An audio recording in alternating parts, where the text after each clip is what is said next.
Hello बच्चों, मैं आपका गुरु इंग्लिश गुरु अमन सर आपके लिए लेकर के आ गया हूं इंग्लिश फ्रॉम जीरो सीरीज का वीडियो नंबर 18। और आज इस वीडियो में हम लोग पढ़ेंगे क्या, पास्ट परफेक्ट टेंस को बिल्कुल बेसिक लेवल से। लेकिन ध्यान रखिएगा, ये जो बेसिक लेवल इस वीडियो में आप लोग पढ़ेंगे वो आपने जो अपने जूनियर क्लासेस में यानी क्लास 6, 7 और 8 में जो पढ़ा है ना, या 9th और 10th में भी जो पढ़ा है उससे ऊपर के लेवल का ही है। क्योंकि वास्तव में वहां जो पढ़ाया जाना चाहिए वो वहां पढ़ाया नहीं जाता, मुझे बहुत अच्छे तरीके से मालूम है। और बच्चे लोग पास्ट परफेक्ट टेंस को बहुत देर तक यानी क्लास 11th और 12th में भी पहुंच जाते हैं और वहां पर वो पास्ट परफेक्ट टेंस को ठीक से नहीं जानते हैं। तो आज इस वीडियो में मैं वो सारी बेसिक चीजें और बेसिक कॉन्सेप्ट्स आपको एकदम से क्लियर कर दूंगा और फिर अगले वीडियो में देखेंगे एडवांस्ड कॉन्सेप्ट्स। तो चलिए शुरू करते हैं। तो देखिए बच्चों, आप लोगों को जूनियर सेक्शंस में यानी क्लास 6 में, 7th में, 8th में पढ़ाया गया है या पढ़ाया जाता है कि जिन वाक्यों के अंत में चुका था, चुकी थी, चुके थे, लिया था, दिया था, खाया था, पिया था या देखी थी, देखा था आदि प्रकार के शब्द लगे हों उसे पास्ट परफेक्ट टेंस कहते हैं। और उस वाक्य को ट्रांसलेट करने के लिए आपको इस वर्ब का प्रयोग करना है यानी हैड प्लस वर्ब की थर्ड फॉर्म का प्रयोग। और फिर आप जनरली इन वाक्यों का ट्रांसलेशन कैसे कर देते हैं, आई हैड ईटन फूड, आप ऐसे इसका ट्रांसलेशन कर देते हैं। लेकिन क्या आपको पता है इंग्लिश में ये सेंटेंस रॉन्ग है, गलत है। इस सेंटेंस का ट्रांसलेशन इंग्लिश के जो कॉन्सेप्ट्स है, पास्ट परफेक्ट टेंस का जो कॉन्सेप्ट है उसके अनुसार ये सेंटेंस गलत है। और अगर कॉम्पिटिटिव एग्जाम में ये कोई सेंटेंस इस तरह का रखा होगा तो वहां पर ये सेंटेंस रॉन्ग होता है। और आप लोग तो जानते हैं कि भाई ये पास्ट परफेक्ट टेंस है और आपको यहाँ नीचे वाली कक्षाओं में यानी क्लास 6 में, 7th में, 8th में ऐसा ही पढ़ाया गया है और आप इसी कॉन्सेप्ट को लेकर कॉम्पिटिटिव एग्जाम्स में पहुंच जाते हो। यहां पर ये सेंटेंस है, ये भी सेंटेंस वास्तव में अगर पास्ट परफेक्ट टेंस में आप इसको ट्रांसलेट करोगे तो ये गलत है। ये भी सेंटेंस गलत है। तीनों को अच्छे से पढ़िए। क्यों गलत है ये तो मैं आपको आगे चल करके बताऊंगा ही बताऊंगा। जरा देखें कि केवल इतना आपको नहीं बताया जाना चाहिए कि जिन वाक्यों के अंत में चुका था, चुकी थी, लिया था, दिया था, अगर ये इनफैक्ट आपको बताया तो वहीं पर जाना चाहिए। Full concept, past perfect tense का कॉन्सेप्ट होता क्या है। खैर, मैं आज आपको पूरे कॉन्सेप्ट जरूर बतला दूंगा, यानी बेसिक जो कॉन्सेप्ट आपको बता देना चाहिए पहले ही बता देना चाहिए। और आप इंटर तक पहुंच जाते हो लेकिन आपको बताया नहीं जाता है, लेकिन मैं आज आपको इसका कॉन्सेप्ट भी बताऊंगा। आगे चलते हैं, देखते हैं जरा कि यहां पर ये चुका था, चुकी थी से के लिए काम नहीं चलेगा। इनफैक्ट अगर बेसिक लेवल पर केवल पहचान के लिए ही देखना है तो भाई सेंटेंसेस में चुका था, चुकी थी, चुके थे के साथ साथ इस प्रकार के यानी देखो जरा इस तरह के शब्द और भी होने चाहिए। यानी वाक्य में ये चुका था, चुकी थी, चुके थे ये तो लगा ही हो, देखा था, लिया था ये शब्द तो लगे ही लगे हों, साथ ही साथ ये शब्द भी लगे हों जैसे तब तक, पहले ही, इससे पहले या बजे से पहले या बहुत पहले। कुछ इस प्रकार के शब्द अगर लगे हैं तो ही उनको पास्ट परफेक्ट टेंस में ट्रांसलेट करेंगे। आखिर ये लग जाते हैं तो क्या हो जाता है, ये तो कॉन्सेप्ट की बात है। मैं अभी आपको थोड़ी देर बाद डिस्कस करूंगा। जैसे ये सेंटेंस यहां पर लिखे हुए हैं, मैं तब तक खाना खा चुका था। अब इसे आप अगर पास्ट परफेक्ट टेंस में ट्रांसलेट करोगे तो सेंटेंस सही होगा। क्यों? क्योंकि यहां पर चुका था, चुकी थी तो लगा ही लगा है, साथ में यहां पर तब तक जैसा कोई शब्द भी लगा हुआ है। यहां पर भी चुका था, चुकी थी लगा है, लेकिन पहले ही जैसा कोई शब्द और लगा हुआ है। यहां पर देख ली थी, ये शब्द तो लगा ही लगा है, साथ में यहां पर एक समय भी दिया है और उस समय के पहले की बात की जा रही है। ठीक है ना? अगर इस तरह के सेंटेंसेस हो तब तो आप उन्हें पास्ट परफेक्ट टेंस में ट्रांसलेट करिए, आपका सेंटेंस सही होगा। अच्छा चलो और आगे देखो मैंने आपके लिए क्या बनाया है। जब इनका इंग्लिश कन्वर्ट करेंगे तो उस सेंटेंस में ये वाले एडवर्ब्स पहले आ जाएंगे। क्या? जैसे बाय देन, यानी तब तक की इंग्लिश आप क्या बनाओगे, बाय देन बनाएंगे। पहले ही की इंग्लिश क्या बनाओगे, ऑलरेडी बनाएंगे। या पहले, इससे पहले अगर या पहले या इससे पहले की आप इंग्लिश बनाएंगे तो बिफोर बनाएंगे। बजे से पहले आप बनाएंगे तो बिफोर ओ क्लॉक, यानी जैसे 7 बजे से पहले तो बिफोर 7 o'clock बनाएंगे। या मच अर्लियर या केवल अर्लियर जैसा कोई शब्द रखा हो तो फिर उसे आप पास्ट परफेक्ट टेंस में बनाएंगे। यानी पास्ट परफेक्ट टेंस के लिए इन शब्दों का होना, वाक्य में इन शब्दों का होना जरूरी है। ये तो हो गया सिंपल सा एक पहचान मैंने आपको बतलाई कि केवल चुका था, चुकी थी, लिया था, दिया था से काम नहीं चलेगा, ये शब्द भी होने चाहिए। अब मैं आपको इसका कॉन्सेप्ट भी डिस्कस कर देता हूं। तो चलो देखो, पास्ट परफेक्ट टेंस क्या होता है, ये है वो टाइमलाइन। अच्छे से समझो आप। इस टाइम लाइन में ये है वो पॉइंट ऑफ टाइम यानी प्रेजेंट में खड़े होकर जब हम लोग बात करें भूतकाल की एक ऐसी किसी घटना। देखो जरा, ये प्रेजेंट है, इस समय मैं आपसे खड़े हुए बातें कर रहा हूं, तो ये पॉइंट ऑफ टाइम क्या है, प्रेजेंट। अब मैं यहां पर खड़े होकर के जब भूतकाल में सपोज एक घटना है जो यहां पर घटित हुई भूतकाल में, तो यहां से अगर मैं डायरेक्ट यहीं पर चला जाता हूं तो ये तो पास्ट इंडेफिनिट टेंस बनेगा, चाहे चुका था लिखा हो, चाहे चुकी थी लिखा हो, कुछ भी लिखा हो। जैसे वहां पर सेंटेंस था मैं खाना खा चुका था, ठीक है ना। अब यहां पर क्या हो रहा है कि मैं यहां पर खड़े होकर के बोल रहा हूं मैं खाना खा चुका था, यानी भूतकाल में किसी समय पर खाना खाने का काम हो गया था, पूर्ण हो गया था, ठीक है ना। जी हाँ, तो सपोज मैं यहां पर कह रहा हूं कि मैं खाना खा चुका था, यहां पर से खड़े होकर मैं सीधे सीधे यहां पर पहुंच रहा हूं, तो ये पास्ट इंडेफिनिट टेंस होता है, पास्ट परफेक्ट टेंस नहीं। पास्ट परफेक्ट टेंस के लिए जरूरी है कि हम भूतकाल में पहले किसी एक पॉइंट ऑफ टाइम पर आए और फिर उस पॉइंट ऑफ टाइम से फिर पीछे जाएं, तब ये पास्ट परफेक्ट टेंस होता है, ध्यान रखेंगे। जैसे मैं 7 बजे से पहले खाना खा चुका था, तो अब मैं यहां पर खड़े होकर के और मैं बोल रहा हूं कि मैं 7 बजे से पहले, यानी मैं पहले भूतकाल में गया 7 बजे, सुबह 7 बजे गया मैं, और उससे पहले खाना खाने की मैं बात कर रहा हूं यहां पर, ठीक है ना। तो जब मैं ऐसा करता हूं, यानी जब मैं कोई ऐसा सेंटेंस बोलता हूं जिसमें मैं पहले जाता हूं, जैसे मैंने 7 बजे का, मैं 7 बजे से पहले, तो भूतकाल में ये 7 बजे, और फिर यहां से पहले मैंने यहां कहीं पर खाना खाया, इसको पास्ट परफेक्ट टेंस कहते हैं। एक बार और अच्छे से जरा ध्यान से देखो, यदि वर्तमान से खड़े होकर के हम किसी भी पॉइंट ऑफ टाइम पर जाएंगे भूतकाल में, तो जहां यहां से खड़े होकर जब भी हम भूतकाल में जाएंगे, चाहे 10 करोड़ साल पहले जाकर के हम कोई बात बतलाएं, वो हमेशा पास्ट इंडेफिनिट टेंस में होगी। क्या होगी, पास्ट इंडेफिनिट टेंस, राइट। अच्छा, अब पास्ट परफेक्ट कब होगी, ध्यान से सुने, जब हम यहां पर प्रेजेंट में खड़े होकर पहले किसी न किसी शब्द के द्वारा ये सूचित करेंगे कि यहां भूतकाल में हम पहले गए, और भूतकाल में यहां पहुंचने के बाद और फिर जब बैकवर्ड जाएंगे भूतकाल में, यानी एक बार तो जब यहां पर पहुंचे तो ये तो पास्ट इंडेफिनिट ही है, और जब इसके पहले जब हम गए कहीं भूतकाल में, तो ये वाला एक्शन पास्ट परफेक्ट टेंस कहलाता है। तो ध्यान रखें कि हम जब बैकवर्ड बढ़ते हैं, यानी एक बार जब जाएंगे तो पास्ट इंडेफिनिट, और फिर उसके बाद जब बैक जाएंगे तो क्या होगा, पास्ट परफेक्ट। लेकिन अगर ध्यान से सुनो, यहां पर अगर प्रेजेंट टेंस में खड़े होकर, यानी प्रेजेंट में हम खड़े होकर के पहले यहां पर हम भूतकाल में गए, तो ये पास्ट इंडेफिनिट हुआ। लेकिन भूतकाल में पहले जब हम यहाँ गए और यहाँ से जाकर जब हम आगे की ओर बढ़ेंगे, आगे किसी घटना की बात करेंगे, तो वो हमेशा पास्ट इंडेफिनिट टेंस में ही बनेगी। यानी अगर हम फॉरवर्ड जाएंगे, भूतकाल में जाकर फॉरवर्ड जाएंगे तो पास्ट इंडेफिनिट टेंस, और अगर हम भूतकाल में जाकर बैकवर्ड जाएंगे तो पास्ट परफेक्ट टेंस। ये कॉन्सेप्ट होता है। सेंटेंसेस आपके सामने आएंगे, आप बहुत अच्छे तरीके से इसी बात को समझने का प्रयास करिएगा। चलिए आगे बढ़ते हैं और देखते हैं यहाँ पर कुछ सेंटेंसेस। अब देखिए, छोटे बच्चों के लिए मैंने यहाँ पर लिख रखा हुआ है।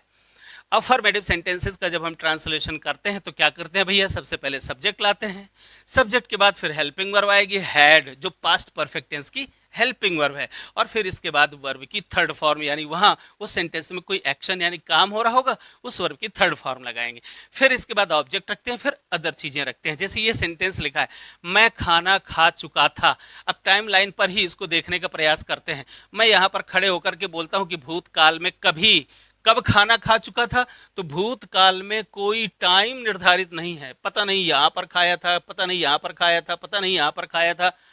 हाँ, खाने का जो काम था वो पूर्ण हो चुका था, दैट्स ओके। वो पास्ट इंडेफिनिट टेंस में भी होता है। तो हमें सिर्फ यहां पर ये पता चल रहा है कि हम यहां पर कह रहे हैं कि भूतकाल में खाना खाने का काम होकर और समाप्त हो गया, तो ये तो पास्ट इंडेफिनिट टेंस होता है। ठीक, इस सेंटेंस को हम पास्ट इंडेफिनिट टेंस में ट्रांसलेट करेंगे और ये बनेगा आई एट फूड। यानी वर्ब की सेकंड फॉर्म का प्रयोग करेंगे, ठीक है ना।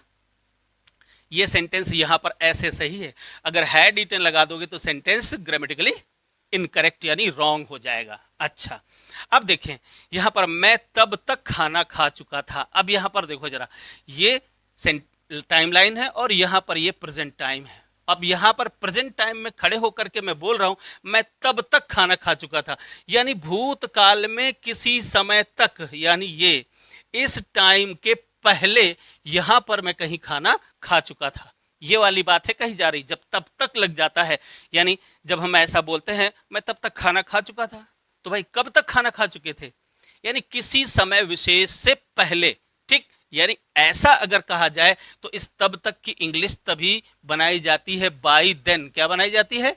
बाय देन, यानी कोई एक टाइम और उस टाइम से पहले। बाय का मतलब क्या होता है? बिफोर होता है, यानी पहले, यानी किसी एक भूतकाल में किसी एक समय विशेष से पहले मैं खाना खा चुका था।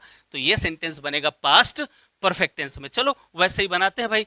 कौन खा चुका था? मैं खा चुका था, तो सब्जेक्ट कौन हुआ? मैं, ठीक। आई, अब चूंकि यहां पर तब तक लगा है, याद रखिए अगर ये तब तक लगा हो तो आप पास्ट परफेक्ट टेंस में ही उस वाक्य को ट्रांसलेट करेंगे। तो आई हैड ईटन, अब यहां पर ये सेंटेंस ये यहां पर सही है, आई हैड ईटन फूड। अब आप बाय देन चाहे पहले लगा दीजिए और चाहे बाद में लगा दीजिए, आप यहां पर भी लिख सकते हैं by then I had eaten food, तब तक यानी भूतकाल में किसी एक समय से पहले। ये बाय बाई लगाएंगे, बाई का मतलब होता है पहले, तो तक की अंग्रेजी आप बाय देन बनाएंगे जब आप पास्ट परफेक्ट टेंस बनाएंगे, ठीक है।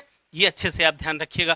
तो ये हुआ अफर्मेटिव सेंटेंस। भाई देखो अफर्मेटिव सेंटेंस बहुत ही आसान है। सब्जेक्ट रखा, फिर हैड रखा, वर्ब की थर्ड फॉर्म रखी, फिर इसके बाद ऑब्जेक्ट रखा, और फिर इसके बाद जो अदर एडवर्बियल्स होते हैं वो। तो टाइम बताने वाले जो शब्द होते हैं वो हम वाक्य के लास्ट में भी यानी एंड में भी रख सकते हैं और पहले भी रख सकते हैं। चलो नेगेटिव सेंटेंस जल्दी से देखते हैं। नेगेटिव सेंटेंस में क्या होता है? हेल्पिंग वर्ब और मेन वर्ब के बीच में नॉट आ जाता है। बहुत ही सिंपल है, कोई खास बड़ी बात नहीं होती। जैसे हमने 7 बजे से पहले ये फिल्म नहीं देखी थी। चलो कॉन्सेप्ट को समझो। यहां पर क्या है? यहां पर मैं खड़े होकर प्रेजेंट में मैं बोल रहा हूं कि हमने 7 बजे से पहले, तो 7 बजे से पहले मैं कह रहा हूं, यानी यहां पर मैं खड़े होकर के भूतकाल में यहां कहीं 7 बजा, ठीक। तो ये 7 बजा ये, और इससे पहले मैं फिल्म देखने की बात कर रहा हूं, यानी भूतकाल में किसी एक पॉइंट ऑफ टाइम से पहले किसी घटना की अगर हम बात करते हैं तो वही पास्ट परफेक्ट टेंस होता है। तो ये सेंटेंस भी पास्ट परफेक्ट टेंस ही हुआ। चलिए इसका भी ट्रांसलेशन बना देते हैं। भाई देखी थी, देखने वाला कौन? हम, तो सब्जेक्ट हो गया हम यानी वी। फिर इसके बाद हैड लगाएंगे। हैड नेगेटिव सेंटेंस है तो नॉट लगाया। वी हैड नॉट, और देखना watched, we had not watched, और क्या नहीं देखी थी? यह फिल्म, ये ऑब्जेक्ट हो गया, दिस फिल्म। और फिर इसके बाद आप एडवर्बियल्स में रखेंगे 7 बजे से पहले, और इसकी इंग्लिश क्या बनाएंगे? पहले की इंग्लिश। यहां पर पहले की इंग्लिश हमेशा बिफोर ही बनती है पास्ट परफेक्ट टेंस में, एगो नहीं बनती, ये भी ध्यान रखिएगा। अच्छा, this film before 7 o'clock, 7 o'clock। तो इस तरह का अगर टाइम दिया हो तो भी आप पास्ट परफेक्ट टेंस बनाएंगे। ये हो गया नेगेटिव सेंटेंस में एक एक एग्जांपल दे रहा हूं, और ये रूल लिखा हुआ है, स्क्रीनशॉट लेते चलो, और इन्हीं रूल्स के अकॉर्डिंग छोटे बच्चे जो क्लास 6, 7, 8, 9, 10 में पढ़ने वाले बच्चे, तो मैं समझता हूं कि उनको ये सेंटेंसेस आते ही होंगे। चलो अच्छा आगे ये देखिए। अब इंट्रोगेटिव सेंटेंस आप सभी लोग जानते हैं कि 2 प्रकार के होते हैं। एक ऐसा क्वेश्चन होता है जिसका आंसर आप हाँ या ना में दे सकते हैं, और एक ऐसा क्वेश्चन होता है जिसका आंसर आप हाँ या ना में नहीं दे सकते हैं। अगर आप किसी क्वेश्चन का आंसर हाँ या ना में दे सकते हैं तो फिर वहां पर इस वर्ड ऑर्डर को यानी इस शब्द क्रम को फॉलो किया जाता है। और अगर आप किसी क्वेश्चन का आंसर हाँ या ना में नहीं दे सकते हैं तो फिर उस सेंटेंस में जो प्रयोग किया गया क्वेश्चन वर्ड है तो उस क्वेश्चन वर्ड को सबसे पहले रखते हैं और फिर वही पूरा सेम रख देते हैं। यानी फिर हैड आता है, फिर सब्जेक्ट यानी हेल्पिंग वर्ब आती है, फिर सब्जेक्ट आता है, फिर अगर नेगेटिव हुआ तो नॉट आता है, फिर वर्ब की थर्ड फॉर्म, फिर ऑब्जेक्ट, फिर अदर वर्ड्स और क्वेश्चन मार्क लगता है ना। इतनी चीजें मैं आपको पहले भी पढ़ा चुका हूं और हमेशा पढ़ाता रहूंगा जब तक मैं टेंस पढ़ाऊंगा, तो बेसिक लेवल पर आकर के इन चीज़ों को तो मैं ज़रूर डिस्कस करूंगा, ठीक है ना। अच्छा चलो, पहले ये सेंटेंस देखते हैं। क्या वह पहले ही अपनी किताब पढ़ चुकी थी? अब इस क्वेश्चन का आंसर आप हाँ या ना में दे सकते हैं, दे सकते हैं ना, जी हाँ या नहीं, आप ऐसे कह सकते हैं। तो फिर इस क्या की इंग्लिश आप व्हाट से नहीं बनाएंगे, ठीक है। यानी इनफैक्ट यहाँ पर क्वेश्चन वर्ड की इंग्लिश बनाई ही नहीं जाती है। फिर क्या किया जाता है, केवल उस पहले उसका टेंस पहचानो, टेंस पहचान करके उसकी हेल्पिंग वर्ब देखो क्या है, और हेल्पिंग वर्ब को वाक्य के बिल्कुल स्टार्टिंग में रख दो। तो देखो पढ़ चुकी थी, लेकिन पढ़ चुकी थी के साथ साथ और कुछ पहले ही लगा है क्या? वो जो शब्द मैंने आपको बतलाया, अगर वो लगा है तब तो वो पास्ट परफेक्ट टेंस है, और अगर वो नहीं लगा है तो फिर वो पास्ट इंडेफिनिट टेंस है, ये याद रखिएगा। चलिए यहाँ पर पहले ही लगा हुआ है, पास्ट परफेक्ट टेंस हो गया, पास्ट परफेक्ट टेंस हो गया तो हेल्पिंग वर्ब आ गई हैड, ठीक है। तो ऐसे बना देंगे हैड, और वह हैड सी चुकी थी, ऐसा लिखा है ना चुकी थी, तो इसका मतलब है कि हम लड़की की बात कर रहे हैं। सो हैड सी और वर्ब की third form had she read, क्या वह पढ़ चुकी थी, ठीक है ना। अब यहाँ पर पहले ही लगा हो तो ध्यान दीजिए जरा, अगर पहले ही लगा हो तो यहाँ पर फिर हम ऑलरेडी का प्रयोग करेंगे, हैड सी ऑलरेडी, ये पहले ही की इंग्लिश क्या बनाएंगे, बिफोर नहीं, फिर क्या बनाएंगे, ऑलरेडी बनाएंगे। हैड सी ऑलरेडी रेड, क्या वह पहले ही पढ़ चुकी थी, क्या अपनी किताब, ये ऑब्जेक्ट हो गया। तो हर बुक बहुत ही सिंपल है, इस तरीके की ट्रांसलेशन मैंने वहाँ लास्ट में एक्सरसाइजेस दी हुई है, बहुत अच्छे से आप उन सभी को ट्रांसलेशन करिए, प्रैक्टिस करिए, सब कुछ सीख जाएंगे, बहुत आसानी के साथ सीख जाएंगे। चलिए अब आगे बढ़ते हैं। ये तो हो गया वो बेसिक्स और वो कॉन्सेप्ट जो आपको बिल्कुल जूनियर लेवल पर आपको पढ़ा ही दिया जाता है या पढ़ा दिया जाना चाहिए।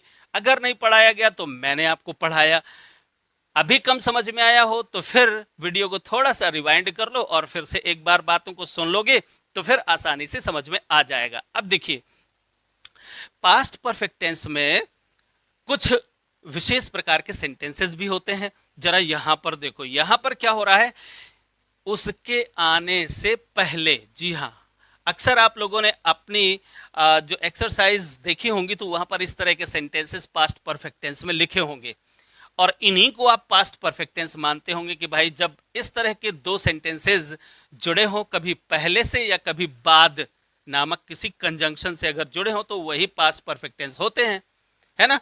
अच्छा, अगर आप जानते होंगे तो चलिए इसको भी जानिए, बताना तो बनता ही है क्योंकि ये तो रास्ते में आएंगे ही आएंगे। देखिए, उसके आने से पहले मैंने खाना खा लिया था, यहां पर क्या हो रहा है, वह आया, एक काम हुआ, और मैंने खाना खाया। तो अब यहाँ पर देखना ये होता है कि जब इस तरह के सेंटेंसेस, दो सेंटेंसेस हों और वो दोनों सेंटेंसेस पहले या बाद नामक किसी कंजंक्शन से जुड़े हों तो क्या करना चाहिए। सबसे पहली बात तो ये बाद वाला हिस्सा पहले ट्रांसलेट करना चाहिए और पहले वाला हिस्सा बाद में ट्रांसलेट करना चाहिए, पहली बात तो ये। अब बीच में आपको बिफोर या आफ्टर का प्रयोग करना चाहिए। अभी बिल्कुल शुरुआती लेवल पर, आगे जब एडवांस लेवल में पहुंच जाओगे तो आप इनका प्रयोग चाहे कहीं भी कर सकते हो, यानी वाक्य के आरंभ में भी कर सकते हो, बाद में भी कर सकते हो, लेकिन वहां पर अभी आप उन चीजों को नहीं समझ पाएंगे अगर आप छोटे हैं। कोई बात नहीं, पहले इस वीडियो को देखिए, फिर इसके बाद अगले वीडियो को देखिएगा, यानी जब मैं एडवांस लेवल को पढ़ाऊंगा तो आप बिल्कुल आश्चर्यचकित रह जाएंगे कि अरे पास्ट परफेक्ट टेंस ये होता है। इनफैक्ट ये तो बहुत ही छोटी छोटी और मामूली सी बातें हैं। पास्ट परफेक्ट टेंस के बारे में जब मैं आपको एडवांस्ड लेवल पर पढ़ाऊंगा तो आप निश्चित ही आश्चर्यचकित रह जाएंगे। चलिए आगे देखते हैं। यहां पर देखते हैं कि कुछ ऐसे सेंटेंसेस होंगे, उसके आने से पहले, तो एक होगा से पहले, तो एक सेंटेंस आप ऐसे बनाया करो, वह आया, इसको क्या बनाया करो, वह आया, ठीक है, और फिर पहले और मैंने खाना खा लिया था। अगर ऐसा कोई सेंटेंस होता है तो पास्ट परफेक्ट टेंस में बनेगा, ध्यान से सुनिए, लेकिन ये वाला हिस्सा पहले आएगा और ये वाला हिस्सा बाद में। अब इसके साथ एक और बात देखिए, यहां पर अच्छे से पढ़कर पता लगाइए कि यहां पर आने का काम पहले हुआ है या खाने का काम पहले हुआ है। तो जब आप पढ़ेंगे तो देखेंगे उसके आने से पहले ये वाला काम हो गया है, तो ये वाला जो एक्शन है ये पास्ट परफेक्ट टेंस में बनेगा। कैसे बनेगा? मैंने खाना खा लिया था, तो आई हैड यानी पास्ट परफेक्ट टेंस में बनाएंगे, आई हैड ईटन फूड, मैंने खाना खा लिया था, ये बना दिया आपने। ठीक है, अब बिफोर, फिर आपने बिफोर लगाया, फिर ये वाला हिस्सा बाद में ट्रांसलेट करोगे, तो ये वाला जब हिस्सा, तो चूंकि ये वाला जो एक्शन हुआ है ये बाद में हुआ है, तो बाद में हुआ है तो पास्ट इंडेफिनिट टेंस। ठीक है ना, बिफोर ही केम, उसके आने से पहले, ये सेंटेंस बनेगा। तो ध्यान दीजिए कि जब कभी इस तरह के सेंटेंसेस हों तो जो पहले या बाद से जुड़े हों तो फिर बाद वाला हिस्सा पहले ले आते हैं और पहले वाला हिस्सा बाद में ले जाते हैं, बीच में कंजंक्शन लगाते हैं। लेकिन ध्यान से अच्छे से अपने कॉमन सेंस का प्रयोग करके देख लीजिए कि इनमें से कौन सा एक्शन पहले घटित हुआ। जो एक्शन पहले घटित होगा वो पास्ट परफेक्ट टेंस में बनाया जाएगा और जो बाद में घटित होगा उसे पास्ट इंडेफिनिट टेंस में बनाएंगे। अब इस सेंटेंस को अच्छे से देखिए, शिक्षक के पूछने के बाद उसने अपना होमवर्क खत्म कर लिया था। देखो यहां पर भी वही करेंगे, यहां पर के बाद से जुड़े हुए हैं दो वर्ब्स, देख रहे हैं ना। देखिए शिक्षक ने पूछा, यहां पर इसको ऐसे लिख लेंगे, शिक्षक ने पूछा। ठीक, एक सेंटेंस ये हो गया और दूसरा सेंटेंस ये हुआ, उसने अपना होमवर्क खत्म कर लिया था। अब इन दोनों वाक्यों को पढ़ करके अच्छे से सोचो पहले, तो थोड़ी तो आपको पता चल जाएगा कि इसमें कौन सा काम पहले हुआ। देखो यहाँ पर स्पष्ट लिखा है, शिक्षक के पूछने के बाद उसने अपना होमवर्क खत्म कर लिया, तो बाद में ये वाला काम हुआ, बाद में ही तो खत्म किया, लिखा भी है। जी हाँ, तो ये पास्ट इंडेफिनिट टेंस में बनेगा। ठीक है, और शिक्षक ने पूछने का काम जो किया वो पहले किया, तो ये पास्ट परफेक्ट टेंस में बनेगा, पास्ट परफेक्ट टेंस में बनेगा। लेकिन काम वही करना है क्या, इस वाले हिस्से को पहले ट्रांसलेट करना है और इस वाले हिस्से को बाद में ट्रांसलेट करना है। तो कैसे हो जाएगा, इस वाले हिस्से को पहले ट्रांसलेट करें तो देखो इसको हम पास्ट इंडेफिनिट टेंस में बनाएंगे, उसने अपना होमवर्क खत्म कर लिया था, तो सी फिनिश्ड पास्ट इंडेफिनिट टेंस में बनाएंगे ना, तो सी फिनिश्ड हर होमवर्क, उसने अपना काम पूरा कर लिया था या समाप्त कर लिया था। और फिर इसके बाद हम आफ्टर लगाएंगे, फिर शिक्षक ने पूछा, इसको पास्ट परफेक्ट टेंस में, क्योंकि ये काम पहले हुआ तो पास्ट परफेक्ट टेंस में, द टीचर आस्क्ड, ठीक है, हैड आस्क्ड, रादर यहां पर क्या करेंगे पास्ट परफेक्ट टेंस में, तो हैड आस्क्ड ये बनाएंगे। तो देखो कॉन्सेप्ट वही है। क्या कॉन्सेप्ट है, यहां पर खड़े होकर के और जब हम भूतकाल में जाते हैं तो भूतकाल में अगर हम क्या हुआ, अगर हम यहाँ पर फॉरवर्ड आगे बढ़ते हैं तो पास्ट इंडेफिनिट, और पहले जाते हैं यानी बैकवर्ड जाते हैं तो पास्ट परफेक्ट। यानी भूतकाल में दो काम होंगे। देखो भूतकाल में जब दो काम हों तो आपको ये पता लगाना होता है कि इनमें से कौन सा काम पहले हुआ, ये वाला तो पास्ट परफेक्ट टेंस बनेगा और ये पास्ट इंडेफिनिट टेंस बनेगा। बस यही वास्तव में इसका असली कॉन्सेप्ट भी होता है। लेकिन इसी एक असली कॉन्सेप्ट को समझने के लिए आपको बहुत सारी चीजें अभी और जाननी शेष हैं, जो कि अगले वीडियो में आपको बतलाऊंगा। अच्छा, यहां पर एक और कंजंक्शन आ जाता है और वो कंजंक्शन है जब आ जाता है। ठीक है, यानी जब की इंग्लिश होती है व्हेन, ये कंजंक्शन के रूप में होता है भाई। ठीक है, प्रश्नवाचक शब्द के रूप में नहीं बल्कि कंजंक्शन के रूप में जब आएगा। देखो जरा, जब मैंने उसे कॉल किया वह ऑफिस छोड़ चुका था, यहां पर भूतकाल में देखो ये है टाइमलाइन, ये प्रेजेंट, यहां पर मैं खड़े होकर के बोल रहा हूं जब मैंने फोन किया, तो मैंने क्या किया, पहले मैंने उसको फोन किया, यहां पर आकर के मैंने फोन किया। ठीक, तो ये पास्ट इंडेफिनिट मैंने आपको बताया। जब हम प्रेजेंट से सीधे किसी ऐसे एक्शन की बात करें जो भूतकाल में घटित हुआ, पास्ट इंडेफिनिट ही होता है। तो मैंने फोन किया, ये तो पास्ट इंडेफिनिट टेंस ही हो गया। अच्छा, अब देखो कि ये वाला काम इसके पहले हुआ है या इसके बाद हुआ है, ये देखना है। अगर आगे की ओर गया यानी बाद में हुआ तो पास्ट इंडेफिनिट, और अगर पहले हुआ तो पास्ट परफेक्ट। ये देखो वह ऑफिस छोड़ चुका था, यानी जब मैंने उसे कॉल किया, यानी कॉल मैंने यहां पर किया लेकिन उससे पहले ही वो ऑफिस छोड़ चुका था, तो बैकवर्ड गए ना, यहां पर गए, पास्ट परफेक्ट टेंस। राइट, चलिए ट्रांसलेट कर लेते हैं।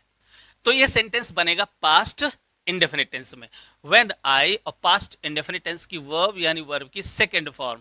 व्हेन आई कॉल्ड हिम, जब मैंने उसे कॉल किया, तो ये वाला काम पहले ही हो चुका था, तो पास्ट परफेक्ट टेंस में, यानी मेरे कॉल करने से पहले ही वो ऑफिस को छोड़ चुका था, तो ये काम पहले हुआ पास्ट परफेक्ट टेंस में।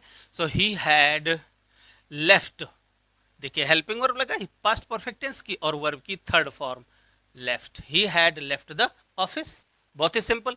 अगला सेंटेंस, जब हम स्टेशन पहुंचे, जरा देखिए, हम स्टेशन पहुंचे, वही बात हम यहां से खड़े होकर बोल रहे हैं कि जब हम स्टेशन पहुंचे, यानी यहां पर पहुंचना हुआ, तो ये past indefinite.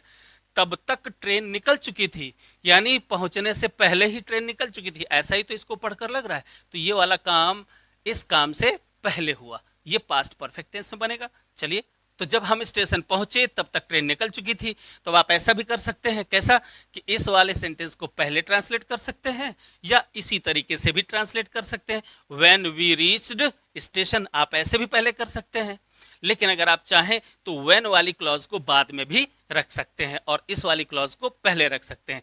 The train had left, the train had left past perfect tense में, जब हम स्टेशन पहुंचे, व्हेन वी अराइव्ड या रीच्ड द स्टेशन, ऐसे भी कर सकते हैं, when we reached the station. ये है भाई पास्ट परफेक्ट टेंस का असली कॉन्सेप्ट। अब आपको क्या करना चाहिए, यहां पर है होमवर्क। अब इन सेंटेंसेस को देखो, यहां पर दो सेंटेंसेस नहीं जुड़े हुए हैं, हमने वैसे ही शब्दों का या जैसे तब तक का प्रयोग किया, तब तक का, पहले ही इन एडवर्ब्स का प्रयोग किया है। इन एडवर्ब्स का प्रयोग करके पास्ट परफेक्ट टेंस बनाइए और फिर इसके बाद कुछ ऐसे सेंटेंसेस जिनमें दो दो सेंटेंसेस हैं और पहले या बाद से जुड़े होंगे, कहीं ना कहीं ऐसा कुछ होगा। तो बस ऐसे वाक्यों का ट्रांसलेशन करिए, प्रैक्टिस करिए। अब यहां से आगे चल करके जो मैं आपको पढ़ाऊंगा ये वाला, यानी एडवांस्ड कॉन्सेप्ट्स, इसको जरूर देखना, क्लास नंबर 19, क्योंकि क्लास नंबर 19 अगर आपने देख ली, समझ ली, तो फिर आगे पास्ट परफेक्ट टेंस आपको जीवन में कभी भी परेशान नहीं करेगा, ये मैं आपको प्रॉमिस करता हूं। चलिए, इस वीडियो को यहां पर हम लोग फिनिश करते हैं, अब मिलते हैं अगले वीडियो में। लेकिन जाने से पहले अपने फ्रेंड्स लोगों को शेयर भी कर दो, अगर बिल्कुल नए हो तो फिर सब्सक्राइब भी कर लो और बेल आइकन को दबा करके और ऑल सेलेक्ट कर लो, ताकि आपको नोटिफिकेशंस मिलते रहें और आप किसी भी वीडियो को मिस ना करें।